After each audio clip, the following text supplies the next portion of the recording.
Então vamos começar agora a desenhar o projeto elétrico. Para a gente começar a desenhar o projeto elétrico, o que nós precisamos saber? Primeira coisa que nós fazemos em apresentação do projeto de instalações elétricas, os símbolos elétricos na planta baixa. Só que antes de desenhar os símbolos elétricos na planta baixa, é necessário fazer alguns dimensionamentos que eu vou mostrar em outro vídeo para vocês. Antes da gente começar a desenhar de fato, eu vou mostrar um pouquinho como nós aplicamos os símbolos elétricos no desenho. O primeiro item que nós vamos colocar no desenho é o quadro de distribuição.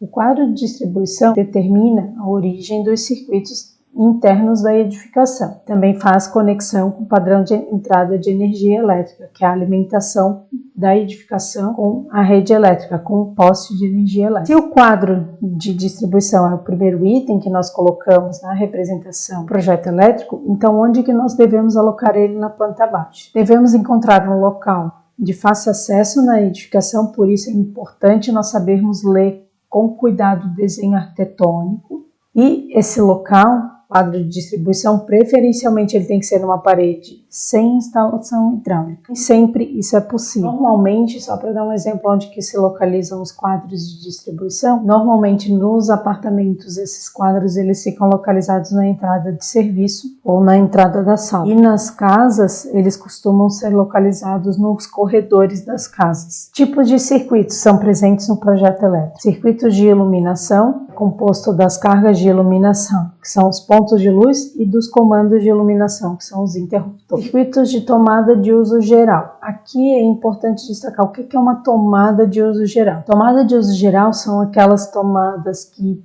são de equipamentos pequenos, os equipamentos que costumam ser conectados às tomadas de uso geral. São aquelas tomadas que não têm um equipamento ligado constantemente na instalação elétrica. Normalmente são as cargas de uso simultâneo. Existem algumas exceções que eu vou explicar para vocês em breve. É importante destacar como se caracterizam os circuitos de tomada de uso geral. Normalmente eu vou ter várias tomadas conectadas no circuito de tomadas de uso geral. O contrário das tomadas de uso específico. A tomada de uso específico, como o próprio nome diz, tem um circuito dedicado à alimentação de cargas de alta potência e de equipamentos fixos ligados constantemente na tomada. Tanto o circuito de tomada de uso específico, ele vai ter uma tomada única. A fiação vai ser dedicada ao fornecimento de energia somente para aquele equipamento ligado nessa tomada única. Circuitos de iluminação. Detalhar aqui um pouquinho sobre as cargas de iluminação, como nós dimensionamos cargas de iluminação. O dimensionamento do projeto sempre começa pelo levantamento de potência das cargas que vão ser alocadas na edificação. Entre essas cargas estão as cargas de iluminação. Como que nós vimos as cargas de projeto de iluminação? Quando eu falo carga de projeto, é carga estimada, não quer dizer que eu tenho que colocar ali instalar uma lâmpada exatamente de 100 watts na minha luminária, ou colocar total de lâmpadas que somem 100 watts na minha luminária. Não quer dizer isso. Quer dizer uma carga de projeto, uma estimativa para dimensionamento. Então, como que eu estimo as cargas do circuito de iluminação da edificação? Se a área do cômodo que eu estou avaliando, a quantidade de cargas do circuito de iluminação for inferior a 6 metros quadrados, eu vou colocar um ponto de luz de 100 watts no mínimo. Ou seja, um cômodo pequenininho, meu ponto de luz vai ter que ter no mínimo um total de 100 watts. Então eu posso colocar, por exemplo, uma luminária, o meu banheiro, né? Um banheiro normalmente tem 4 metros quadrados, por exemplo. Eu posso colocar uma luminária de 100 watts no meu banheiro. E essa luminária pode ter o quê? 4 lâmpadas de 25 watts, por exemplo. 2 lâmpadas de 50 watts. Vai ter o total de 100 watts. Pode ter menos que isso? Pode. Mas para projeto, a gente considera que vai ter 100 watts. Caso alguém queira saber um pouco melhor a respeito da diferença entre carga de projeto e a carga realmente instalada, utilizada, vocês podem comentar aqui no vídeo do canal. Área de maior ou igual a 6 metros quadrados. Como que eu dimensiono os pontos de luz um cômodo que tem mais que 6 metros quadrados? Vou colocar no mínimo os 100 watts, e para cada 4 metros quadrados inteiros de área adicionais no meu cômodo, eu vou colocar 60 watts.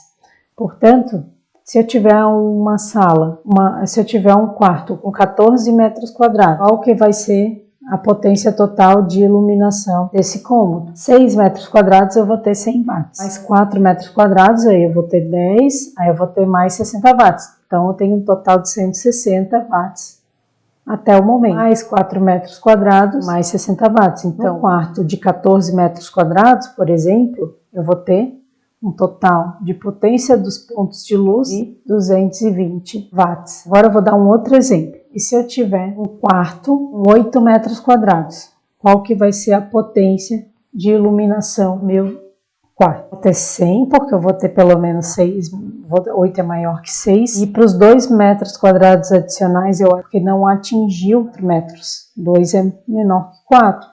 Portanto, não chegou a dar 4 metros quadrados inteiros. Portanto, num quarto de 8 metros quadrados, por exemplo, eu vou ter um ponto de luz de 100 watts. Então, aqui tem uma tabelinha de dimensionamento que, baseada nesse exemplo que eu acabei de passar para vocês, em alguns modos de instalação com potências mínimas, caso se trabalhe com fluorescente, mas eu recomendo sempre utilizar o dimensionamento de projeto para potência incandescente. A gente nunca sabe como que o usuário ele vai utilizar a instalação elétrica, mas a gente aí, por esses motivos, é melhor até então colocar um pouquinho mais de carga no circuito de iluminação para que o usuário ele tenha mais liberdade de fazer sua instalação. Quanto à simbologia de projeto, como que eu represento os modos de instalação de um circuito de iluminação dentro da edificação? Eu vou representar por diagramas unifilares. Aqui eu tenho um exemplo do diagrama unifilar do interruptor de uma seção. Como que eu interpreto e eu leio esse projeto? Começa a leitura aqui onde eu vou colocar a seta, que é desse ponto. Essa parte aqui do diagrama corresponde à origem do circuito de instalação, ou seja, aqui é como se esse eletroduto ele tivesse conectado ao quadro de distribuição, e do quadro de distribuição ele envia esses fios aqui, fio neutro, fio fase e fio terra. Todos esses 3 fios aqui, eles são pertencentes ao circuito 1, que é o circuito de iluminação. Por que eu sei que é o circuito de iluminação? Porque estou com o número 1 representado aqui nessa simbologia de iluminação. Esse valor que eu tenho aqui em cima representa a potência. Então aqui eu estou representando um ponto de luz de 60 watts. E aqui eu estou representando a letra P, que corresponde à tecla do interruptor que vai comandar esse ponto de luz, que vai ligar e desligar as lâmpadas que integram esse ponto de luz. E como que é o caminho da fiação? Observem bem, eu tenho esse duto aqui, ó, que sai do quadro de distribuição, vai ser ligado na caixa de passagem, na caixa de derivação que fica acima da instalação da minha luminária, ele fica embutido na laje, e daqui, essa mesma caixa de derivação, eu vou descer um outro eletroduto que vai conectar na caixa de passagem que o interruptor está instalado. Portanto, como que eu faço a instalação de comando de um ponto de luz? O fio fase, observem que ele está presente aqui e ele está presente aqui. Então, se o fio fase ele está presente tanto na origem do sistema quanto no outro eletroduto, então o que vai acontecer? Ele não vai ficar posicionado nesse ponto de luz, ele vai atravessar a caixa de derivação e vai ser conectado no interruptor. Para ligar o fio fase no ponto de luz, como que eu vou fazer? Eu vou utilizar esse fio aqui, que é o fio retorno. O retorno vai sair aqui da parte solta da tecla do interruptor e vai ser conectado ao ponto de luz. E o fio neutro, para onde que vai? O fio neutro é ligado direto ao ponto de luz, por isso que ele não passa para o interruptor. E o fio terra fica ligado no ponto de luz na carcaça da luminária. Tanto a leitura do diagrama, né, vou repetir aqui para reforçar bem esse ponto, é o seguinte: fio fase vem do quadro de distribuição, passa pela caixa de derivação e é conectado ao interruptor, e o retorno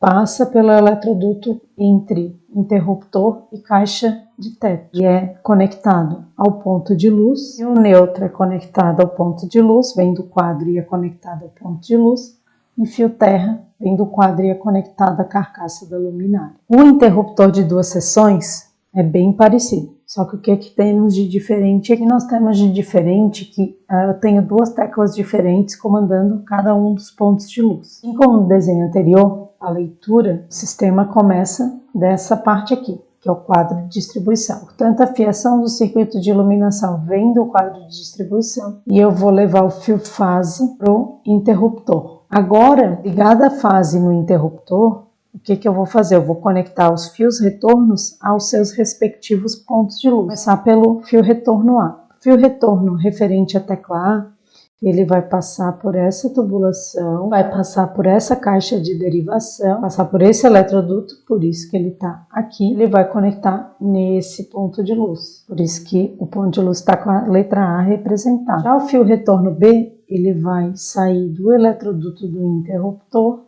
e vai se conectar no ponto de luz da primeira caixa de derivação. Fio neutro. Fio neutro eu vou conectar no primeiro ponto de luz para conectar no segundo ponto de luz, por isso que ele aparece aqui novamente. E o fio terra eu vou conectar nessa luminária aqui, poderia conectar nessa outra, poderia, mas aí eu optei por não conectar.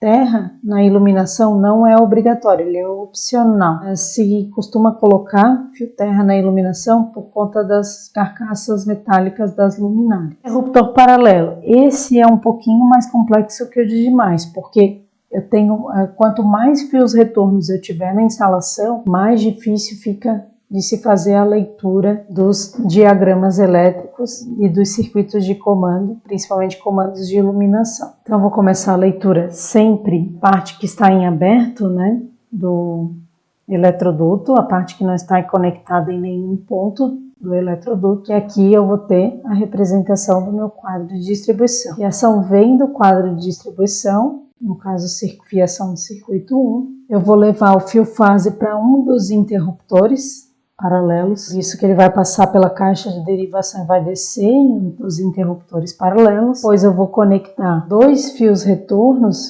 vindos desse interruptor paralelo aqui, esse primeiro que está circulado. Eu vou conectar dois fios retornos ligados aos contatos móveis do primeiro interruptor paralelo aos dois contatos móveis segundo interruptor paralelo. Segundo interruptor paralelo, ele que vai fazer a conexão dos dois interruptores no ponto de luz. Então, como que eu vou fazer essa conexão? Eu vou ligar a parte fixa desse segundo interruptor paralelo, que está sublinhado, e eu vou conectá-lo ao ponto de luz. Portanto, é importante destacar que na ligação de interruptores paralelos, eu primeiro conecto os interruptores entre si, depois eu faço a conexão dos dois interruptores com um ponto de luz. Interruptor four-way, que é um interruptor intermediário. Quantos interruptores intermediários eu posso colocar numa instalação? Vários. Posso colocar vários interruptores intermediários. Porém, eu sempre tenho que ter dois paralelos. O que o interruptor intermediário faz? Os interruptores intermediários fazem com que eu comande os pontos de luz de um circuito através de vários pontos, mais de 3 pontos de uma edificação. Então, nesse exemplo aqui, eu tenho 4 interruptores, eu tenho 4 comandos, 2 interruptores intermediários e 2 paralelos. Eu vou começar a leitura do meu diagrama aqui, onde está representada a seta, que é a representação da origem da fiação, e como que eu vou fazer a ligação dos interruptores intermediários com o ponto de luz. Aqui segue a mesma lógica do interruptor paralelo. Primeiro conectar os interruptores entre si, e ao final dessa conexão entre interruptores é que eu vou fazer a conexão dos interruptores no ponto de luz. Então, como que eu vou fazer? Eu vou primeiro conectar o fase num dos interruptores paralelos. Nesse caso aqui, a fiação vem do quadro, passa pela caixa de derivação, desce pelo duto ligado ao interruptor paralelo A. Então, eu vou ligar a fase na parte fixa desse primeiro interruptor paralelo e eu vou levar 2 fios retornos conectados aos 2 contatos móveis desse interruptor paralelo para os 2 contatos móveis desse segundo interruptor paralelo. O interruptor intermediário ele só tem contatos móveis, então os 2 contatos móveis livres que sobraram desse interruptor intermediário, eles vão ser ligados aos outros 2 contatos móveis desse terceiro interruptor, desse segundo interruptor intermediário. E os 2 contatos móveis que sobraram dessa segunda ligação de interruptores intermediários vão ser conectados aos 2 contatos móveis do último interruptor paralelo. Qual que é o passo seguinte? O passo seguinte é nós conectarmos essa cadeia de interruptores no ponto de luz. Então, como que eu vou fazer essa conexão? A parte fixa desse interruptor paralelo vai ser conectada a um fio retorno e eu vou levar esse fio retorno circulado em azul ao longo dos dutos até chegar no ponto de luz. Dessa forma, eu conectei o comando na iluminação. Fio neutro conecta-se ao ponto de luz, fio terra conecta-se à carcaça da luminária. Circuitos de tomada de uso geral. Como que nós definimos as potências dos pontos dos circuitos de tomada de uso geral, as potências de projeto? Circuitos de tomada de uso geral são circuitos compostos de várias tomadas com uma potência fixa de projeto. Como que nós definimos essa potência fixa de projeto? Vai depender do ambiente que nós estamos apresentando os pontos de tomada.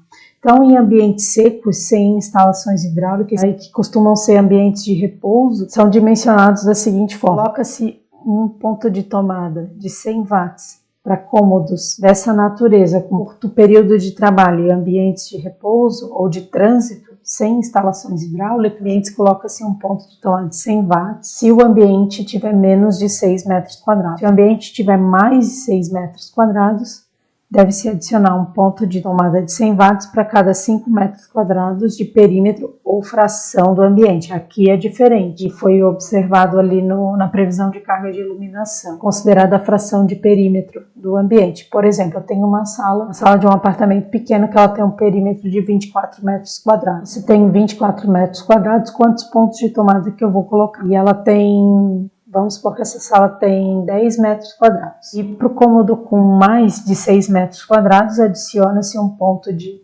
tomada de uso geral de 100 watts para cada 5 metros de perímetro ou fração do ambiente. Nessa condição, como que se calcula a potência projetada das tomadas de uso geral para uma sala, por exemplo, de 10 metros quadrados, e de 24 metros de perímetro. Se ela tem 10 metros quadrados, ela vai ter mais que 6 metros, então ela se enquadra na segunda condição de dimensionamento. Se ela tem 24 metros de perímetro, então ela vai ter 5, 10, 15, 20 metros cheios, então eu vou ter pelo menos 4 pontos de tomada. Os 4 metros excedentes, eu vou colocar um ponto também. Por quê? Porque eu estou considerando nessa condição de dimensionamento que está sendo apresentada na tela, também a fração de perímetro do ambiente. Portanto, nesse ambiente do exemplo, a sala ela vai ter 5 pontos de tomada de 100 watts. Aqui tem o exemplo, a tabela de dimensionamento do circuito de tomadas de uso geral para áreas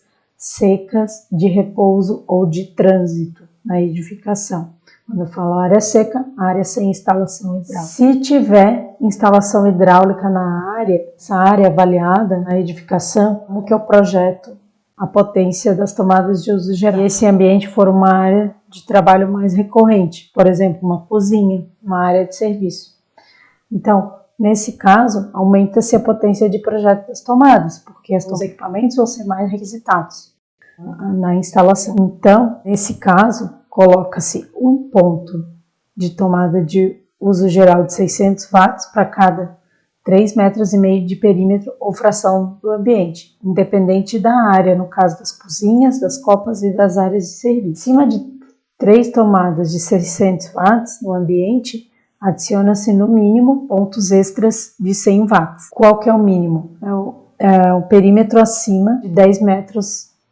Bom, então aqui tem um exemplo de dimensionamento de tomadas de cozinhas, copas e áreas de serviço. Eu vou dar um exemplo para vocês. Se eu tenho uma cozinha de 6,5 metros quadrados, um perímetro de 12 metros. Quantas tomadas que vai nessa cozinha? Em primeiro lugar, a área não se avalia. A área não é pré-requisito nesse caso de dimensionamento de tomada. Então eu tenho que olhar somente o perímetro, que são, nesse exemplo, 12 metros. Então, se eu tenho um perímetro de 12 metros, eu vou ter um perímetro acima de 10,5 metros, que é o perímetro de 3 tomadas 600, e além eu vou ter mais 1,5 m excedente. 1,5 m é uma parte de 3,5, não chega a completar 3,5. Nesse caso, nós adicionamos um ponto extra de 100 watts. Portanto, a minha cozinha de 12 metros de perímetro, ela vai ter 4 pontos de tomada, 3 de 600 watts e 1 de 100 watts. No total, 1.900 watts na cozinha. Bom, banheiros e garagens, como que nós dimensionamos circuitos de tugs, tá? Banheiro se coloca pelo menos um ponto de tug de 600, assim como a garagem, para que os equipamentos de curta duração eles possam ser utilizados. Representação no diagrama de tomada do projeto de instalações elétricas na planta baixa é feita da seguinte forma.